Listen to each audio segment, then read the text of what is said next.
চাপের মুখে এবার ইরানের সঙ্গে যুদ্ধ গুটিয়ে আনার কথা ভাবছে যুক্তরাষ্ট্র। তবে প্রেসিডেন্ট ডোনাল্ড ট্রাম্প বলেছেন, হরমুজ প্রণালীর সুরক্ষায় অন্যান্য দেশগুলোকে অবশ্যই দায়িত্ব নিতে হবে। যুদ্ধের লক্ষ্য পূরণের খুব কাছাকাছি রয়েছেন বলেও তিনি দাবি করছেন। এদিকে ইরানে সরকার পতনের ট্রাম্পের পরিকল্পনা বাস্তবতার মুখ দেখবে না বলে হুঁশিয়ারি দিয়েছেন দেশটির সর্বোচ্চ নেতা মুজতবা খামেনি। মার্কিন ইসরায়েলি আগ্রাসনের দাঁত ভাঙ্গা জবাব দিচ্ছে ইরানও। এতে ক্ষয়ক্ষতির পাল্লা ভারী হচ্ছে ট্রাম্প ও নেতানিয়াহু প্রশাসনের। এ পরিস্থিতিতে এবার যুদ্ধ থেকে পিছু হটার কথা ভাবছেন মার্কিন প্রেসিডেন্ট ডোনাল্ড ট্রাম্প। নিজ সামাজিক যোগাযোগ মাধ্যমে দেয়া এক পোস্টে তিনি দাবি করেন, যুদ্ধের লক্ষ্য পূরণের খুব কাছাকাছি।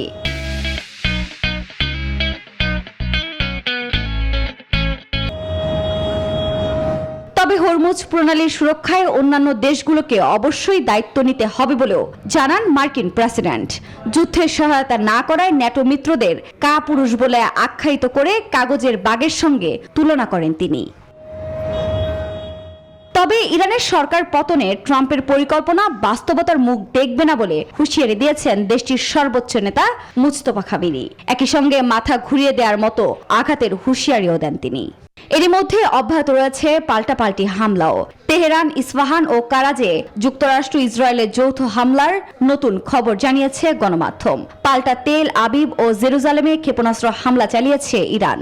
একই সঙ্গে যুদ্ধের এই ভয়াবহ পরিস্থিতিতে হামলা চালাতে ক্ষেপণাস্ত্রের কোনো সংকট নেই বলে জানায় IRGC। আফরিন মৌ, নিউজ 24।